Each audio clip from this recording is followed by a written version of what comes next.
السلام علیکم ناظرین، میں ہوں فہد حسین اور یہ ہے ریڈ زون فائلز۔ پہلے دیکھتے ہیں آج کی ٹاپ سٹوریز۔ سپریم کورٹ کا مخصوص نشستوں پر فیصلہ، الیکشن ترمیم ایکٹ رکاوٹ، حکومتی حلقوں کا سخت رد عمل، الیکشن کمیشن کس کی سنے گا، عدلیہ یا پارلیمنٹ؟ 2/3 اکثریت کیسے ملے گی، نئی کوششیں شروع، آئینی ترمیم کے لیے مولانا کے بغیر نمبرز گیم پوری ہو سکتی ہے؟ اور ترمیم، نمبر گیم اور عدالتی محاذ آرائی کا انجام کیا ہوگا؟ پاکستان تحریک انصاف کے پاس اب کیا آپشنز ہیں؟ ان تمام معاملات پہ بات ہوگی، لیکن پہلے چلتے ہیں آج کی سب سے بڑی خبر کی طرف۔ ستمبر پاکستان کی پارلیمانی سیاست اور آئینی ترامیم کے ساتھ ساتھ عدالتی محاذ کے حوالے سے بھی ستم گر ثابت ہونے لگا ہے۔ آج عدالتی محاذ سے خبروں کی بھرمار تھی اور ایک اہم ترین دن تھا۔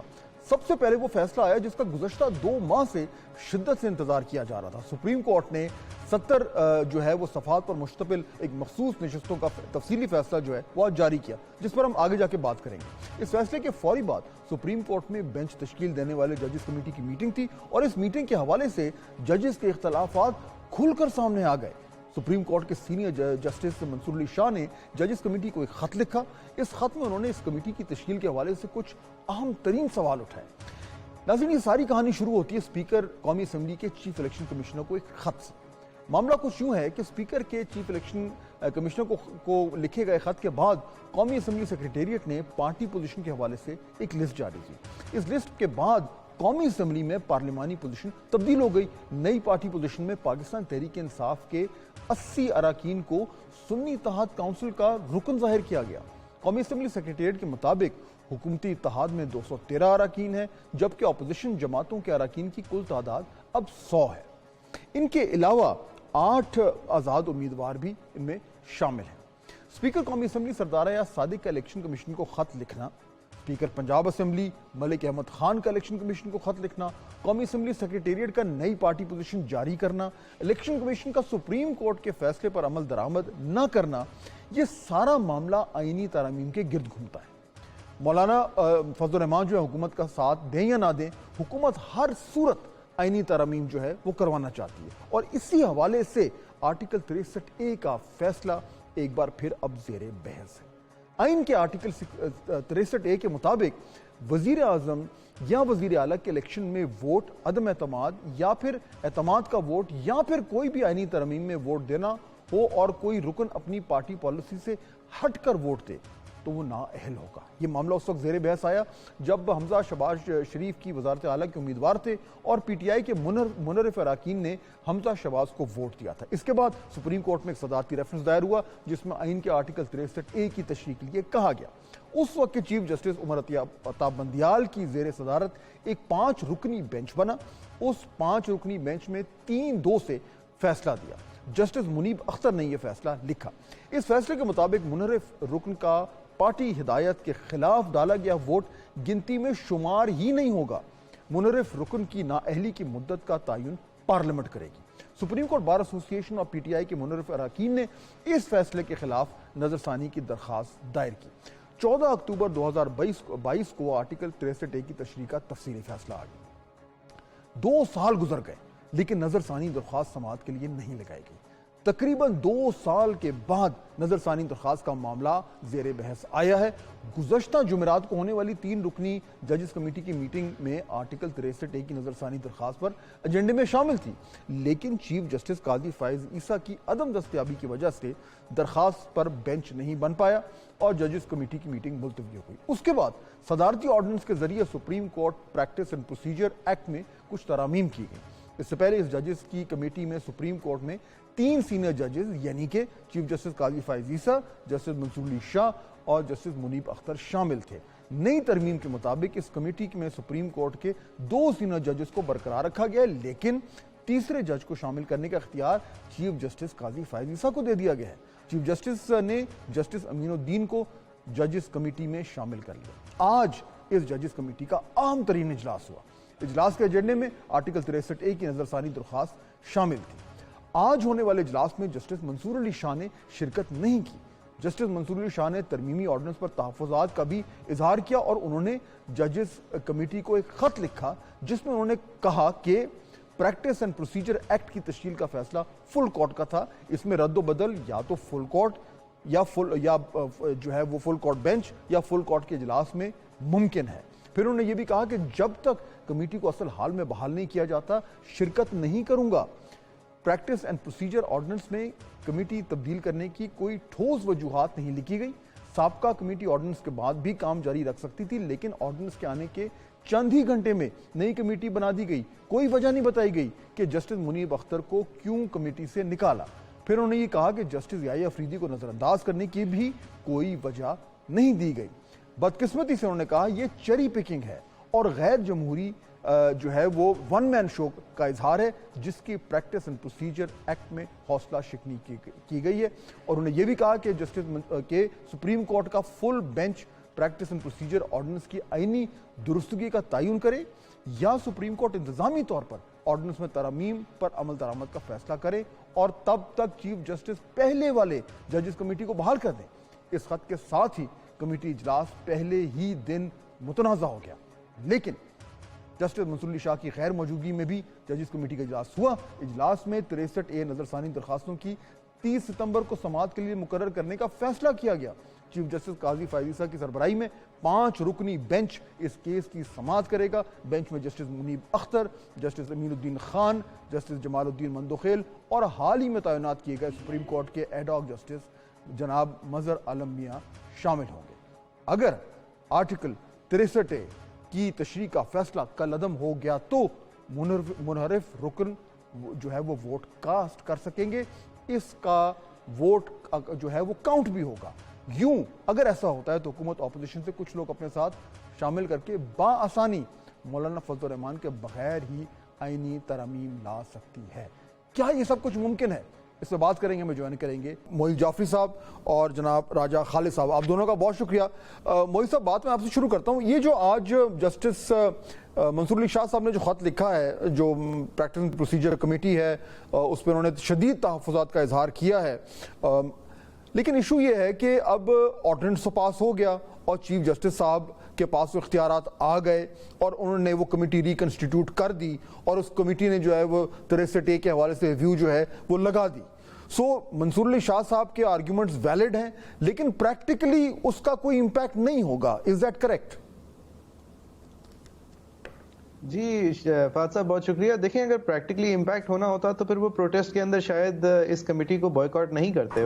یہ بات آیا ہے کہ جس طرح انجینئرنگ کی گئی ہے اور جس طرح without any information and cause ایک آرڈیننس بغیر کسی وجہ کے، بغیر کسی ایمرجنٹ نوٹس کے پاس کی گئی ہو اور اس کے بعد اس کے اوپر اس طرح گھنٹوں کے اندر سپریم کورٹ کی طرف سے عمل بھی آ جائے، جس کے حوالے سے شاہ صاحب نے بھی تنقید کی کہ یہ پریکٹس اینڈ پروسیجر ایکٹ جب برقرار رکھا گیا تھا تو اس کے جو دلائل اور جو اس کی وجوہات بیان کی گئی تھیں، ان میں سے ایک بہت فائن بیلنس کریٹ کیا گیا تھا کہ پارلیمان کے کیا حق ہے کیا نہیں ہے، اور اب وہ جب تک یہ کنسیڈر نہیں کیا جاتا کہ اس آرڈیننس آنے کے بعد اب اس قانون کی کیا حتمی شکل ہے اور اس وقت جو کوشش کر رہی ہے انتظامیہ اس قانون کے تھرو، کیا یہ درست ہے یا نہیں، اور کیا آرڈیننس کے تھرو اس کا آنا درست ہے یا نہیں، تو اس وقت تک کم از کم یہ کمیٹی جو کھڑی تھی اس کو برقرار رہنا چاہیے تھا، کیونکہ اس کو ریکانسٹیٹیوٹ اس عذر پہ نہیں کیا جا سکتا تھا انلیس کوئی جج صاحب یعنی کہ منیب اختر صاحب یا منصور علی شاہ صاحب چیف جسٹس صاحب کے علاوہ اویلیبل نہیں ہوتے۔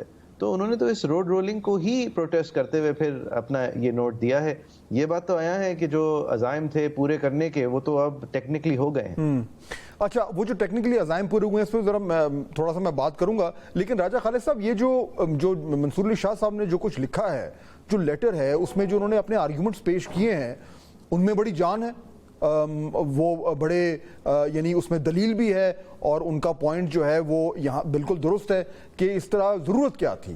تو جو پریکٹیکل اس کی امپیکٹ ہے جو ابھی معید صاحب بات کر رہے تھے وہ تو ایک طرف، لیکن مورلی آپ کس طریقے سے کنٹیسٹ کر سکتے ہیں جو منصور علی شاہ صاحب نے کہا ہے؟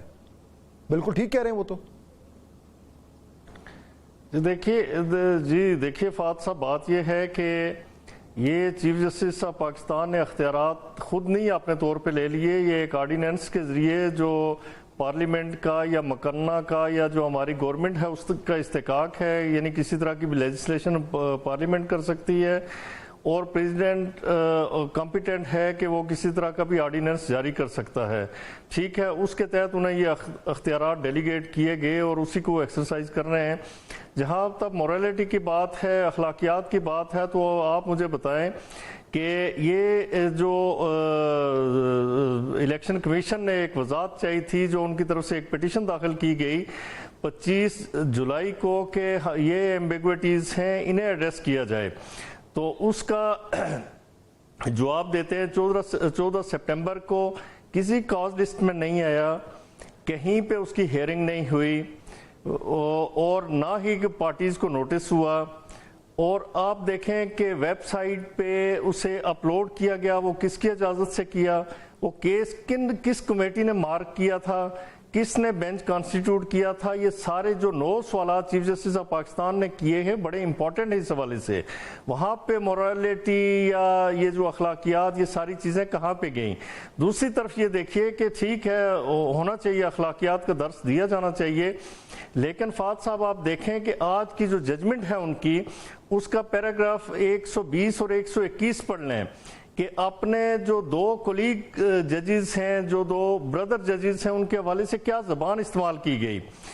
آپ ڈائسنٹ کریں, آپ ڈیفر کریں ان کی رائے سے اور اختلاف کریں, لیکن اس کا مطلب یہ تو نہیں کہ آپ تو یہ تو سپریم کورٹ کے جج کی زبان نہیں ہو سکتی, تو سپریم کورٹ کے جو یہ اٹ از ان بیکمنگ جو تنقید ہوئی ہے, بالکل ان پہ جو تنقید ہوئی ہے موئی صاحب, جو 2 جج صاحبان پہ, تو اس میں پھر یہ بھی سوال اٹھے گا نا کہ اوریجنل سن کیا تھی. اوریجنل سن یہ تھی کہ ان 2 جج صاحبان نے جو اپنا اختلافی نوٹ لکھا تھا, اس میں انہوں نے ایک طریقے سے یہ انسینویٹ کر دیا تھا, یہ کہہ ہی دیا تھا کہ اگر کیونکہ یہ جو اکثریتی فیصلہ ہے یہ ان کے رائے میں غیر آئینی ہے تو اس پہ عمل درآمد نہ ہو. تو اوریجنل سن تو وہیں سے شروع ہوئی. پھر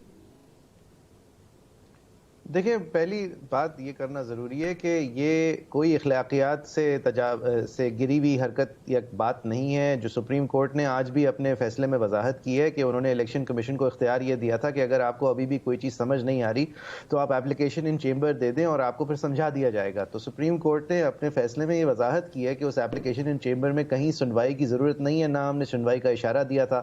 اور کیونکہ وہ اپلیکیشن کا جواب ہم نے دیتے ہوئے یہ بات تعین کر لی ہے کہ وہ محض ایک تاخیری حربہ تھا, لہٰذا اس کا ڈیزائن ہی یہ تھا, جو کہ اس کے بعد پھر قاضی صاحب کی طرف سے لیٹر آیا ہے کہ اس کی یہ ٹیکنیکلٹیز کیوں پوری نہیں ہوئی. دیکھیں, 8 ججز ایک فل کورٹ کو ریپرزینٹ کرتے ہوئے ایک جوڈیشل آرڈر دے رہے ہیں. آپ کے خیال میں وہ کسی کلرک کے تابع ہیں؟ آپ کے خیال میں وہ کسی کاز لسٹ کے تابع ہیں؟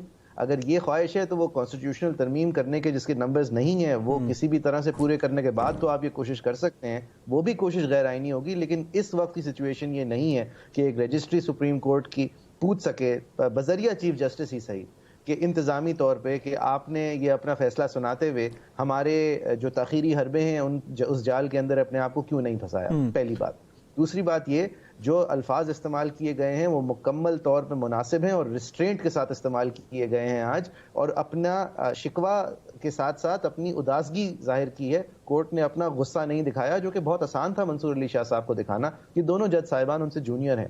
اور دیکھیں, انہوں نے اس بات کا افسوس کا اظہار کیا ہے کہ آپ نے اپنی تنقید میں تنقید ضرور کریں, کہتا ہے کورٹ آج.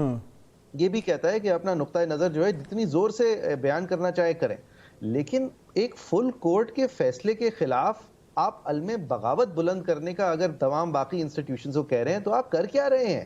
آپ کو اگر تنقید ہے یا غصہ ہے یا ڈر ہے تو جس بھی چیز سے ہے یہ جوڈیشل سکوپ کے باہر ہے. بٹ اس میں نامناسب کیا بات ہے؟ نامناسب باتیں جو ہیں وہ اس سے کہیں زیادہ کی گئی ہیں, کہیں چھوٹی باتوں. لیکن اس میں ذرا اب تھوڑا سا کیونکہ ہمارے پاس موئی صاحب بات ختم ہو رہا ہے تو میں بالکل اسٹیبلش کرنا چاہ رہا ہوں. دیکھیں, جو آپ سمجھ آ رہا ہے نا راجہ خالد صاحب, وہ یہ کہ ٹھیک ہے مورل آرگیومنٹس ایک طرف اور جو کچھ آرڈیننس کے تھرو ہوا یا جو آئین کے تھرو اختیارات حاصل ہوئے اس کے تحت جو کچھ ہو رہا ہے, اب اس میں یہ تو بظاہر لگ رہا ہے کہ گورنمنٹ نے لیگلی جو ہے وہ ایک طریقے سے جو جوڈیشل اپوزیشن ہے اس کو اگر چیک میٹ تو میں نہیں کہوں گا لیکن چیک کر لیا ہے. اب بینچ بھی جو ہے وہ چیف جسٹس بنا رہے ہیں, جو کیسز 63A ٹائپ کیسز ہیں وہ بھی ان کے سامنے آ رہے ہیں, اس کے ذریعے اگر وہ ریویو جو ہے وہ اوورٹرن ہو جاتا ہے تو پھر فلور کراسنگ کے ذریعے ان کے پاس نمبر بھی آ سکتے ہیں. تو راجہ خالد صاحب, حکومت جیت گئی.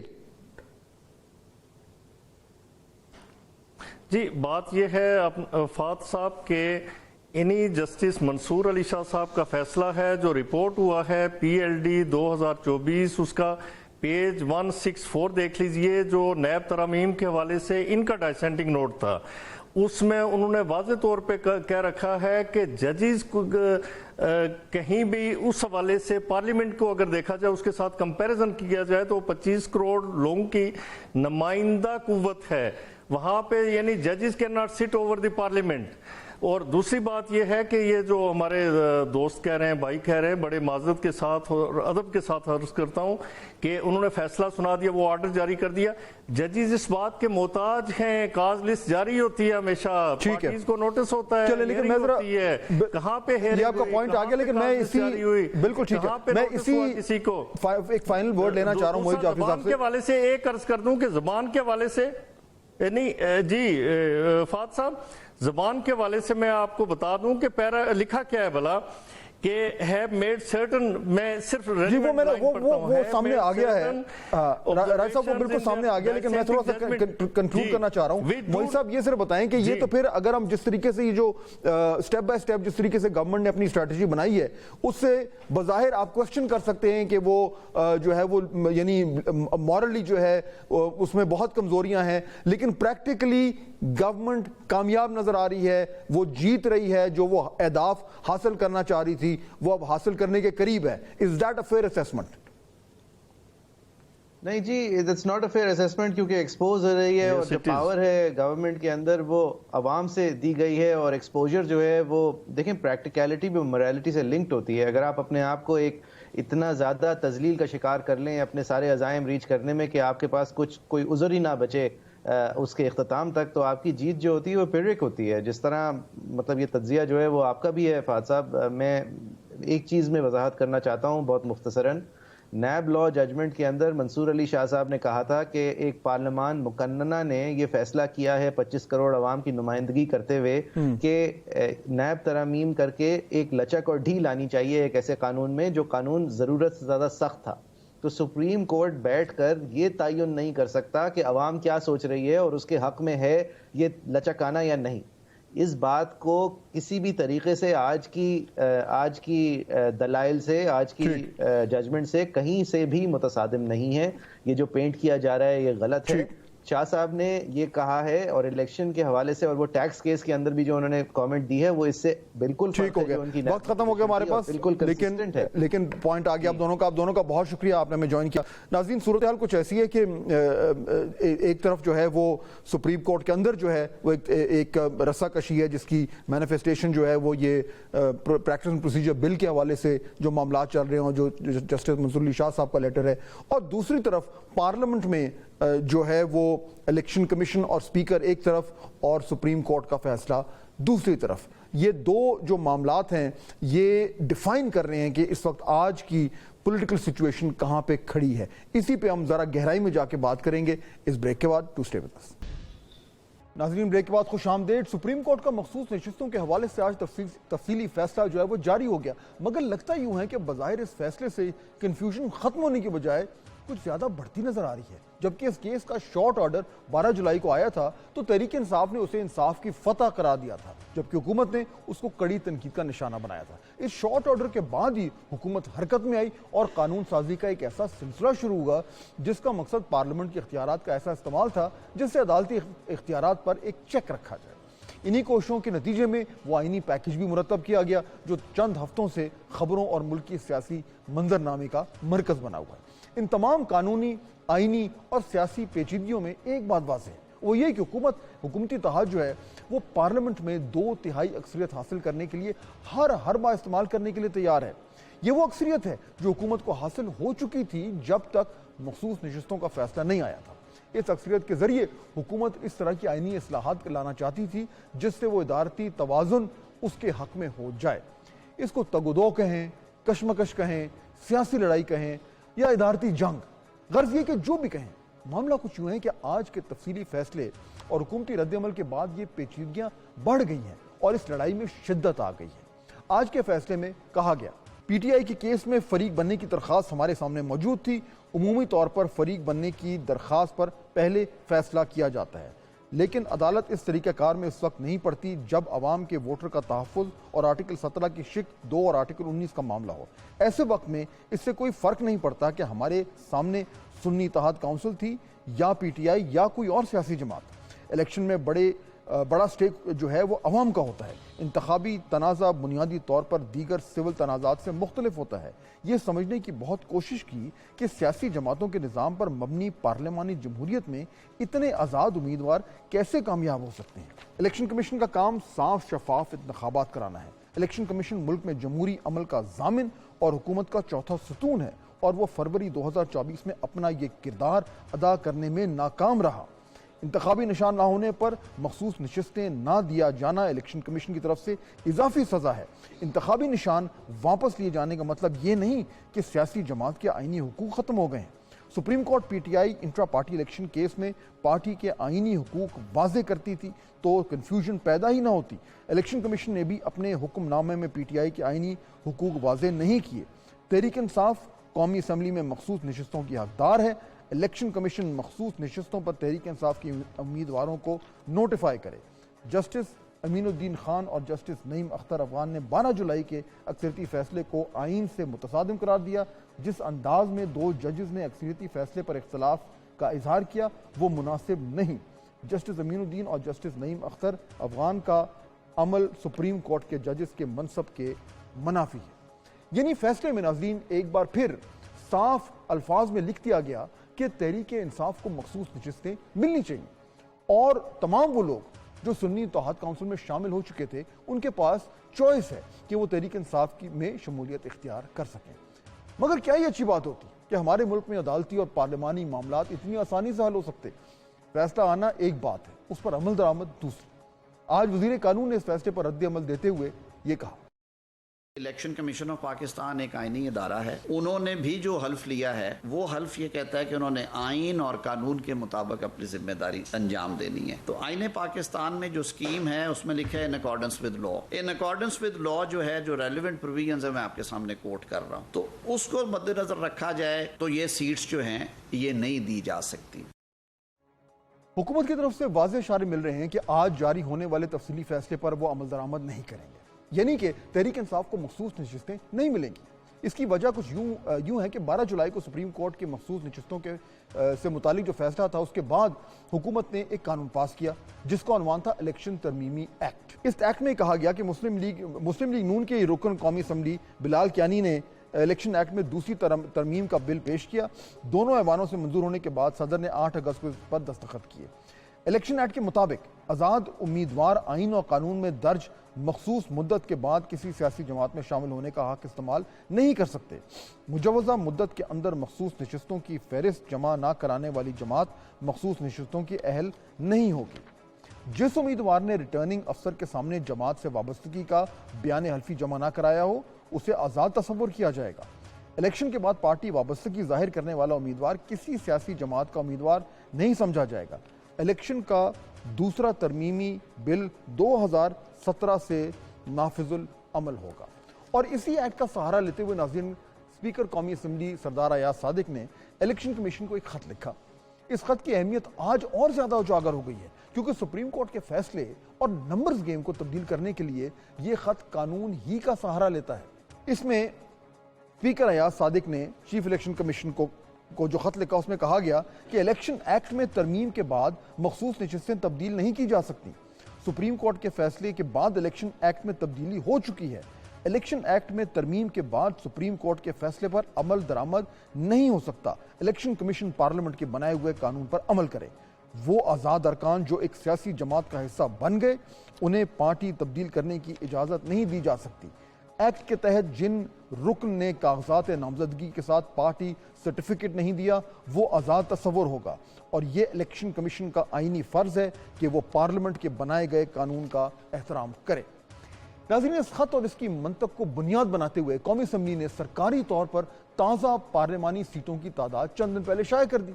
اس میں نوٹ کرنے والی بات یہ ہے کہ تحریک انصاف کا نام سرے سے غائب ہے اور پارٹی کے 80 ممبران کو سنی اتحاد کونسل کا رکن شمار کیا ہے، یعنی سپریم کورٹ کے فیصلے کی مکمل نفی۔ سوال پھر یہی بنتا ہے کہ کیا پارلیمنٹ کا نیا بنایا ہوا قانون سپریم کورٹ کے فیصلے پر حاوی ہے اور کون سا جو ہے قانون جو ہے وہ پریویل کرے گا. اور اسی پہ بات کرنے کے لیے ہمیں جوائن کر رہے ہیں پاکستان مسلم لیگ نون کے مرکزی رہنما جناب میاں جاوید لطیف صاحب. جی میاں صاحب السلام علیکم. اچھا میاں صاحب، آج ظاہر بات ہے عدالت کے حوالے سے آج بڑا ہی مصروف دن ہے. مختلف قسم کی ڈیولپمنٹ بڑی تیزی سے ہو رہی ہیں اور آرڈر بھی آ گیا جو پریکٹس اینڈ پروسیجر بل ہے اس پہ بھی جو ہے وہ منصور علی شاہ صاحب نے جو ہے وہ بڑے تحفظات کا اظہار کیا، خط بھی لکھ دیا. اب اس میں ایشو یہ ہو رہا ہے کہ حکومت کو جو اہداف چاہیے 2/3 کے حوالے سے، اس کے لیے بظاہر یہ لگ رہا ہے کہ وہ ہر قدم پہ آہستہ آہستہ اپنے پلان کے تحت آگے چل رہی ہیں، لیکن ساتھ ساتھ وہ بہت سارے امپورٹنٹ اقدامات کے ذریعے چیزوں کو رونتی بھی جا رہی ہے. یعنی جو آج منصور علی شاہ صاحب نے تحفظات کا اظہار کیا، وہ یہی کہہ رہے ہیں کہ آپ عدلیہ کے ساتھ کیا کر رہے ہیں، کس طریقے سے آپ اس کو اپنے تابع لا رہے ہیں. تو کیا میاں صاحب حکومت میں یہ احساس ہو رہا ہے کہ کس کاسٹ پہ یہ اہداف حاصل کیے جا رہے ہیں؟ شکریہ فہد حسین صاحب. گزارش اتنی ہے کہ بات یہ نہیں ہے کہ حکومت کو 2/3 اکثریت ملے گی نہیں ملے گی، آئینی ترمیم کر سکے گی نہیں کر سکے گی. یقینی بات یہی ہے کہ 2/3 اکثریت ہوگی تو وہ ترمیم کر پائے گی، اور اس کے بغیر خدا نخواستہ کوئی یہ سٹیپ لے گا تو وہ کسی طور پر بھی قابل قبول کسی کو نہیں ہونا چاہیے. مگر بات یہ ہے کہ کیا یہی پارلیمنٹ ہے جو آئین قانون بناتی ہے اور اسی کے تحت عدلیہ کو جو ہے وہ قوت ملتی ہے یا وہ آئین کی تشریح کرتی ہے. یہ ہو سکتا ہے کہ جو ادارہ مرکز ہو آئین قانون بنانے والا، آپ تشریح تو کر سکتے ہیں، آپ آئین کو ری رائٹ نہیں کر سکتے. آپ نے بے شمار مواقع پہ آپ نے دیکھا کہ ٹھیک ہے آئین توڑتا ہے کوئی ادارہ، کوئی طاقتور ادارہ جو ماضی میں توڑتا آیا ہے، مگر اس کو آئینی کور کون دیتا ہے؟ عدلیہ دیتی ہے. کبھی ہم نے یہ دیکھا ہے کہ اعلیٰ عدلیہ، انتہائی قابل احترام عدلیہ، انتہائی قابل احترام جسٹس صاحبان نے کبھی سٹینڈ لیا ہو؟ اور کیا یہی آئینی ادارہ جو ہے اس نے میاں صاحب یہ تو ہوگی ماضی کی بات. ماضی میں تو اگر ہم جائیں تو بڑا کچھ ہو جائے گا. یہ جو اس وقت موجودہ جو صورتحال ہے اس میں دیکھیے یہ بات بالکل کلیئر ہے کہ آئینی ترمیم 2/3 حاصل کرنے کے لیے حکومت نے ایک کوشش کی، اس میں وہ فیل ہو گئی، وہ کامیابی اس کو نہیں مل سکی. اب اسے پیچھے ہٹنا پڑا ہے اور اب ایک نیا رستہ تلاش کیا جا رہا ہے میاں صاحب جو نظر آ رہا ہے. اور وہ نیا رستہ بظاہر یہ ہے کہ آپ نے پہلے پریکٹس اینڈ پروسیجر بل کو چینج کیا، اس کے ذریعے چیف جسٹس جو ہیں وہ اپنی مرضی کا بینچ بنائے، اس میں فوراً سے پہلے 63A کا ریویو لگا دیا گیا. اگر وہ اوور ٹرن ہوتا ہے تو فلور کراسنگ کی اجازت مل جائے گی. آپ پی ٹی آئی کے یا سنی اتحاد کونسل کے یا آزاد جو بھی کہیں وہ بندے توڑیں گے، نمبر پورے کریں گے اور آئینی ترمیم جو ہے وہ پاس کرا لیں گے. یہ روٹ نظر آ رہا ہے. یہ بالکل درست ہے. فہد حسین صاحب بات یہ ہے کہ پھر بھی جو آپ بات اینڈ میں کر رہے ہیں کہ 2/3 اکثریت آپ لے لیں گے، 2/3 اکثریت ملنے کے بعد ہی کوئی ترمیم آ سکتی ہے، اس سے پہلے تو نہیں آ سکتی. نمبر 1. نمبر 2 یہ ہے کہ مجھے یہ کہنے کی اجازت دے دیں کہ آپ ایک آئین قانون کے مطابق فیصلہ دیتے ہیں تو اس کو ہر کوئی مانے گا، اور جب آپ آئین قانون خود بنانا شروع کر دیں گے تو کون مانے گا؟ مثلا آپ یہ دیکھیں جس 2/3 اکثریت کا آپ ذکر کر رہے ہیں، لینے کا یا ٹوٹنے کا یا ملنے کا یا امکانات کی آپ بات کر رہے ہیں، تو مجھے یہ کہنے کی اجازت ہوگی نا کہ یہ آئین قانون آپ کو اجازت دیتا ہے کہ 3 دن کے اندر آپ نے کسی ایک جماعت کو جوائن کر. میں سادہ الفاظ میں بات کر رہا ہوں. یہ تو آرگیومنٹ آ گیا نا میاں صاحب، یہ تو گورنمنٹ کا آرگیومنٹ آ گیا اس فیصلے پہ. یہ بالکل ٹھیک ہے، اس میں آرگیومنٹ گورنمنٹ کا نہیں، لیکن اس میں فہد حسین اس میں یہ تو نہیں ہو سکتا کہ آپ کہیں کہ جی ہم نہیں مانتے. نہیں یہ تو نہیں ہو سکتا. فہد ایک سیکنڈ، یہ نہ نہیں فہد صاحب یہ نہ کریں. آپ یہ نہیں کر سکتے کہ یہ کہہ سکتے کہ یہاں کوئی اور بھی حکومت ہو، کیا اس کو یہ حق حاصل نہیں ہے کہ وہ پارلیمان کے اندر بننے والے قانون کا تحفظ کرے؟ کیا وہ یہ نہیں کہہ سکتے کہ آپ نے 3 دن کے اندر جو بھی جماعت جوائن کرنی تھی آپ آزاد تھے، آپ 6 ماہ کے بعد نیا حلف نامہ کس طرح دے سکتے ہیں؟ جب میں بات کرتا ہوں ماضی کی تو پھر آپ کہتے ہیں کہ نہیں آج کی بات کریں، ماضی کی بات نہ کریں۔ تو مجھے یاد ہے کہ 62-63 پر آپ نے وقت کے پرائم منسٹر کو 2017 میں نااہل کیا تاحیات یہ کہہ کے کہ آپ نے غلط بیانی کی، آپ صادق اور امین نہیں رہے۔ تو بھائی مجھے آج بتائیں کہ جن اتنے لوگوں کو ابھی آرگومنٹ آ گیا نا کہ آپ نے الیکشن امینڈمنٹ میں ترمیم کر دی ہے اور اس کے ذریعے جو ہے وہ اب جو سپریم کورٹ کا فیصلہ ہے وہ اس کو ایک طریقے سے اوورٹیک کر گیا ہے، یہ ایک آرگومنٹ ہے، اس سے بحث ہو سکتی ہے، لیکن صرف یہ کلیئر کر دیں کہ دیکھیے وہ جو 2/3 والا معاملہ ہے اور آئینی پیکج والا معاملہ ہے وہ اس لیے آپ کو ناکامی کا سامنا کرنا پڑا کیونکہ مولانا فضل الرحمان صاحب جن کو آپ سمجھ رہے تھے کہ وہ آپ کے ساتھ آ گئے ہیں، انہوں نے نہ صرف یہ کہ آپ کا ساتھ دینے سے انکار کیا بلکہ ابھی کل انہوں نے تقریر میں یہ کہا کہ یہ حکومت فیل ہو چکی ہے اور نئے الیکشنز کی طرف جانا چاہیے۔ تو کیا ابھی بھی گورنمنٹ یہ بالکل ارادہ رکھتی ہے کہ 2/3 اکثریت حاصل کرنی کے لیے کر کے یہ آرڈیننس، یہ ترمیم، آئینی ترمیم لانی ہے؟ یہ ابھی بھی ٹیبل پر ہے، ابھی بھی کوششیں جاری ہیں؟ یار فہد حسین، آپ میری یہ بات کیوں نہیں مانتے کہ بھائی 2/3 اکثریت حاصل کرنا کسی بھی وقت کی حکومت جو ہو اس کو آئینی ترمیم کرنے کے لیے ضروری ہے، اور اس کے لیے کوشش کرنا کسی بھی وقت کی حکومت کا کیا حق نہیں ہے؟ اور پھر میں یہ بات کرتا ہوں جو آپ مولانا فضل الرحمان صاحب کو کوٹ کر رہے ہیں، مولانا فضل الرحمان صاحب ووٹ کاسٹ کریں گے ہی تو 2/3 اکثریت بنے گی، ترمیم ہو سکے گی، ورنہ نہیں ہو سکے گی۔ دوسرا جو آپ بات کرتے ہیں یہ ایک الگ بحث ہے، یہ ایک الگ بات ہے، یہ ایک الگ ڈیمانڈ ہے کہ مولانا فضل الرحمان صاحب کہتے ہیں کہ حکومت فیل ہو گئی، نئے انتخابات ہونے چاہیے۔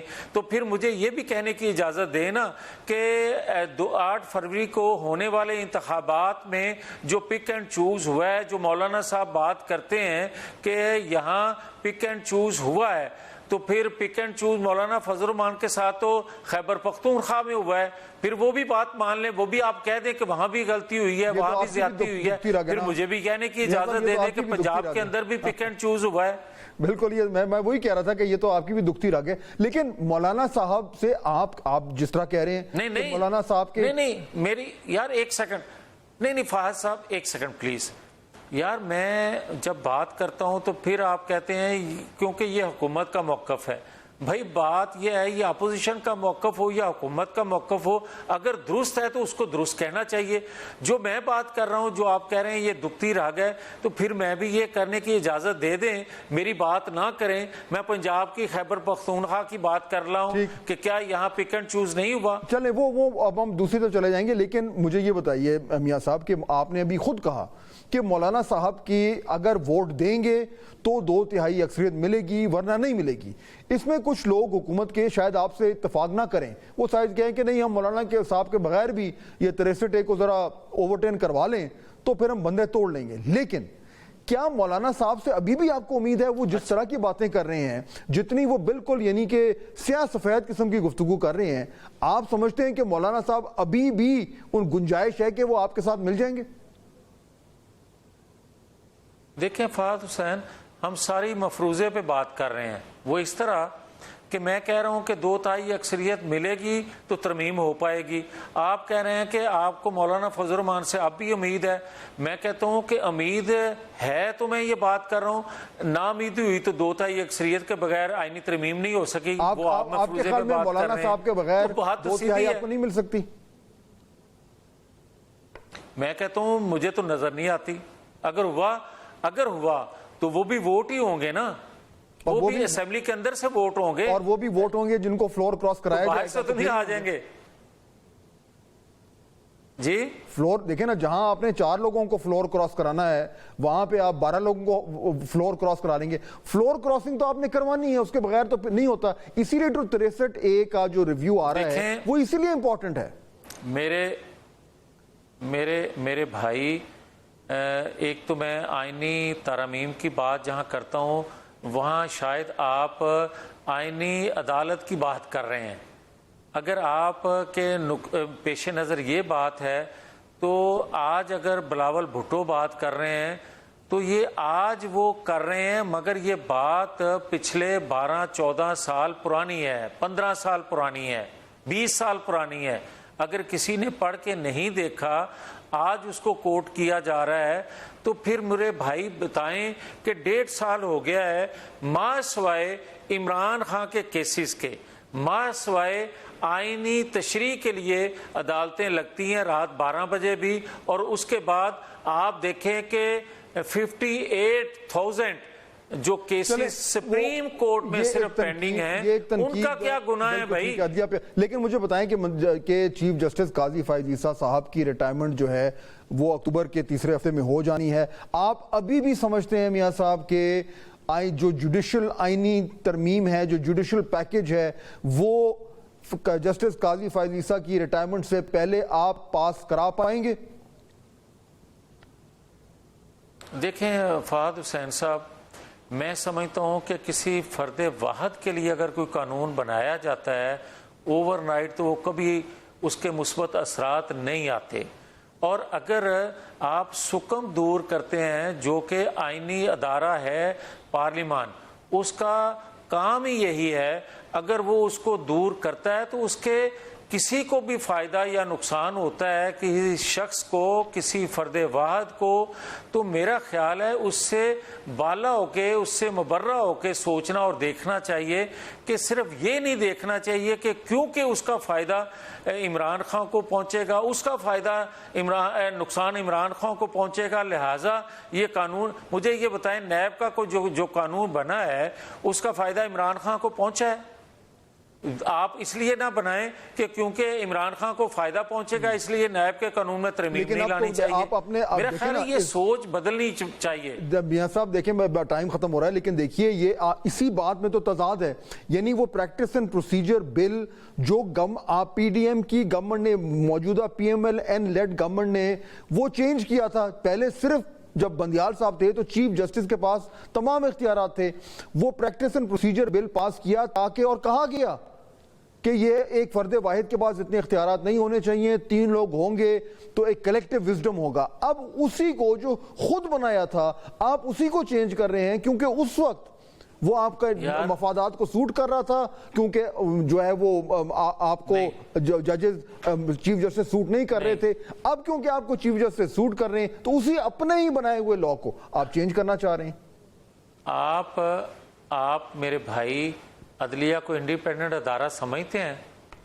آپ الیکشن کمیشن کو انڈیپینڈنٹ ادارہ سمجھتے ہیں؟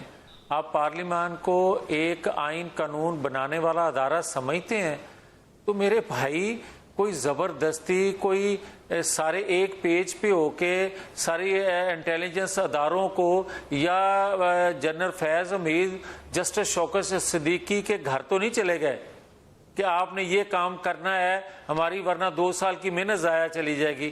بھائی جو ایک طریقہ کار موجود ہے اس طریقہ کار کے مطابق اگر کام ہو رہا ہے، کسی کو پسند ہے یا نہیں ہے، مگر طریقہ کار آئینی قانونی ہے تو پھر ہمیں ماننا چاہیے یار۔ میاں جاوید لطیف بہت شکریہ، ہمیں جوائن کرنے کا موقف دے رہے تھے، حکومتی موقف ہے، لیکن حکومتی موقف جو ہے ناظرین وہ یعنی اس سے زیادہ اور کلیئر کیا ہوگا جس طریقے سے معاملات سامنے آئے ہیں، اور خاص طور پر جو ریزرو سیٹس کی بات ہو رہی ہے، جو ابھی ہم بات کر رہے تھے 2/3 کے حوالے سے، ایک طرف آرڈر ہے، ایک طرف ڈس آرڈر ہے، کنفیوژن ہے، کہنا بڑا مشکل ہے کہ معاملات جو ہیں وہ کس طرف جا رہے ہیں، لیکن جو چیز کلیئر ہے جو ابھی نظر آ رہی ہے وہ یہ ہے کہ گورنمنٹ نے یہ فیصلہ کر لیا ہے کہ انہوں نے سپریم کورٹ کا آرڈر جو ہے اس پہ عمل درآمد نہیں کرنا۔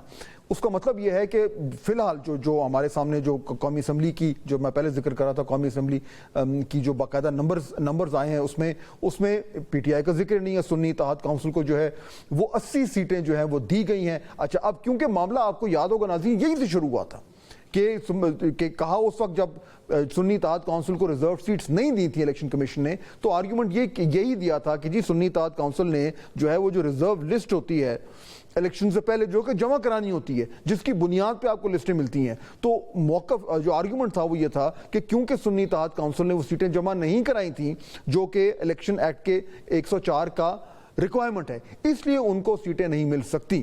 اب اگر یہی آرگیومنٹ ہولڈ کرتا ہے اور جو ہمیں اس وقت باقاعدہ آفیشلی جو نیشنل اسمبلی کے نمبرز اور پارٹی پوزیشن آ رہی ہے اس میں اگر پی ٹی آئی کو بالکل فارغ کر دیا گیا اور ایس آئی سی کو جو ہے وہ 80 سیٹوں کے ساتھ رکھا گیا ہے تو اس سے بظاہر تو یہ لگتا ہے کہ الیکشن کمیشن جو ہے وہ ریزرو سیٹیں ان کو نہیں دے گا. تو پھر کیا ہوگا؟ کیا وہ ریزرو سیٹیں واپس ڈیوائیڈ ہو کے جائیں گی جس طرح پہلے تھی دوسری جماعتوں کے پاس، یا وہ نہیں ہوں گی؟ یہ وہ بڑا سوال ہے جس کی بنیاد پہ ابھی بھی کنفیوژن جو ہے وہ موجود ہے. دیکھنا یہ ہوگا کہ اب الٹیمیٹلی کیا الیکشن کمیشن اور حکومت کا جو موقف ہے الیکشن امینڈمنٹ ایکٹ کے حوالے سے وہ پریویل کرتا ہے، یا ابھی عدالت میں ابھی اور بھی کارروائی ہونی ہے اور اس آرڈر جو تازہ تفصیلی آرڈر آیا ہے اس کی بیسس پر مزید جو ہے وہ جوڈیشل ایکٹیویٹی ہو سکتی ہے. These are the big questions اور اس پہ ہم نظر رکھیں گے. ناظرین بریک کا وقت ہو رہا ہے لیکن واپس آئیں گے تو آج ایک اور بڑی اہم ڈیولپمنٹ، ایک بہت ہی کروشل اپوائنٹمنٹ ہوئی ہے ڈائریکٹر جنرل ISI کی. اس کی کیا سگنیفیکنس ہے بات کریں گے بریک کے بعد. ناظرین بریک کے بعد خوش آمدید. ایک اور بہت ہی امپورٹنٹ ڈیولپمنٹ، آج ڈائریکٹر جنرل ISI کی اپوائنٹمنٹ ہوئی ہے. لیفٹیننٹ جنرل عاصم ملک جو ہیں ان کو تعینات کیا گیا ہے نئے DG ISI کے. بہت ہی امپورٹنٹ پوزیشن ہے. جنرل عاصم ملک جو ہے اس سے ایڈجنٹ جنرل رہ چکے ہیں GHQ میں، اور اس کے علاوہ بہت امپورٹنٹ جو ہے وہ اپوائنٹمنٹس جو ہیں وہ اپنے کریئر میں رکھ چکے ہیں. بڑے ایک کروشل وقت پہ ان کی اپوائنٹمنٹ ہوئی ہے. اس سے پہلے لیفٹیننٹ جنرل ندیم انجم تھے جو تقریباً 3 سال سے جو ہے وہ اس اپوائنٹمنٹ پہ تھے. اس وقت جو امپورٹنٹ چیلنجز جن کا ذکر ہو رہا ہے، ظاہر بات ہے ڈومیسٹک سچویشن جیسی کی ہے، اس پہ تو یعنی کہ دو رائے نہیں ہے کہ وہ ایک بہت بڑا چیلنج ہے. اور ایکسٹرنلی بھی آلسو دہشت گردی جو ہے وہ اس کی ایک ویو جو ہے وہ آئی ہوئی ہے، اور روزانہ کی بنیاد پر جو ہے بدقسمتی سے شہادتیں ہو رہی ہیں لا انفورسمنٹ آفیشلز کی، آرمی آفیسرز کی، جوانوں کی، سویلینز کی، اور افغانستان سے بہت بڑا ایشو ہوا ہے. تو یہ جو اپوائنٹمنٹ ہوئی ہے لیفٹیننٹ جنرل عاصم ملک کی، اس کی سگنیفیکنس کیا ہے اور خاص طور پر ان کے لیے بڑے چیلنجز کیا ہوں گے، اس پہ ہم بات کریں گے. مجھے جوائن کر رہی ہیں میری کالیگ اور مایہ ناز جرنلسٹ زنیرہ اظہر صاحبہ. جی زنیرہ، یہ بتائیے کہ اب یہ جو اپوائنٹمنٹ ہے اس میں سب سے بڑا چیلنج آپ کے خیال میں، یہ جو جنرل عاصم ملک جب اپنی جو پوزیشن ہے اس کو ازیوم کرتے ہیں تو سب سے بڑا چیلنج کیا ہوگا ان کے لیے؟ Thank you so much first of all for having me. General Asim کی اگر پرسنالٹی پہ بات کریں تو میرے خیال ہے اس سے زیادہ اے پولیٹیکل چوائس ہو نہیں سکتی تھی. He is someone who has a very strong literary background, if I may add to it. He is PhD in Pak-US relations, and Stephen Cohen was his supervisor, and he gave an excellent remarks about him on his dissertation. اور یہ چیز آپ سامنے رکھیں اور ساتھ ان کا career دیکھیں، اور انہوں نے بلوچستان میں جس طرح کاؤنٹر ٹیررزم آپریشنز دیکھے ہیں، کیے بھی ہیں، ساتھ KP کا بھی ایکسپیرینس ہے، اس کے بعد ایڈجنٹ جنرل رہے ہیں. Very clean and neat trajectory and always a topper. RCDS میں بھی انہوں نے کورس ٹاپ کیا تھا بیک ان 2018. اور سب سے بڑی بات یہ کہ no political affiliation at all, تو تھورلی پروفیشنل. اور جو میں اس میں ایک چینج دیکھ رہی ہوں وہ یہ کہ آنے والے ٹائمز، کیونکہ جو کمانڈ کے اوپر انفارمیشن جاری ہوتی ہے وہ اس کا اوور لیپ ہوتا ہے اور اس کا ایک امپیکٹ ہوتا ہے ڈیسیجن میکنگ میں، گو کہ چیف کی ہی فائنل کال ہوتی ہے. تو چیف کے بہت قریب سمجھے جاتے ہیں، ان کو ایڈوائس دیتے بھی رہے ہیں. اور اب جو ان پٹ جائے گی ٹیررزم کے اسپیکٹرم پہ بھی اور پولیٹیکل سینیریو میں بھی، لیٹس ہوپ کہ lot of sanity. یہ ایک ایسا بھی ٹائم ہے زنیرہ جب، جس میں پہلے بات کر رہا تھا کہ افغانستان ایک بہت بڑا فارن پالیسی چیلنج بن چکا ہے، بلکہ میں تو یہ کہوں گا صرف فارن پالیسی نہیں ہے، وہ ڈومیسٹک پالیسی چیلنج بھی ہے، کیونکہ TTP وہاں پہ موجود ہے، اس کے ذریعے جو دہشت گردی ہو رہی ہے اس میں جو شدت ہے وہ آتی نظر آ رہی ہے. اب یہ بڑا امپورٹنٹ ایشو ہے کہ وہاں پہ کیا کرنا ہے. اور اب یہ ظاہر بات ہے، یہ اس میں کوئی ڈھکی چھپی بات تو ہے نہیں کہ روایتی طور پر اسٹیبلشمنٹ جو ہے وہ لیڈ کرتی ہے پالیسی ٹورڈز افغانستان. تو اس موقع پہ اس صورتحال میں جہاں پہ طالبان، چاہے وہ TTP ہو چاہے وہ TTA ہو، معاملات جو ہیں وہ سلجھتے ہوئے نظر نہیں آ رہے، یہ اس وقت یہ اپوائنٹمنٹ جو ہے اس کانٹیکس میں آپ کے خیال میں what difference could it make؟ The biggest difference it could make is that he is someone who understands the US mindset personally very well.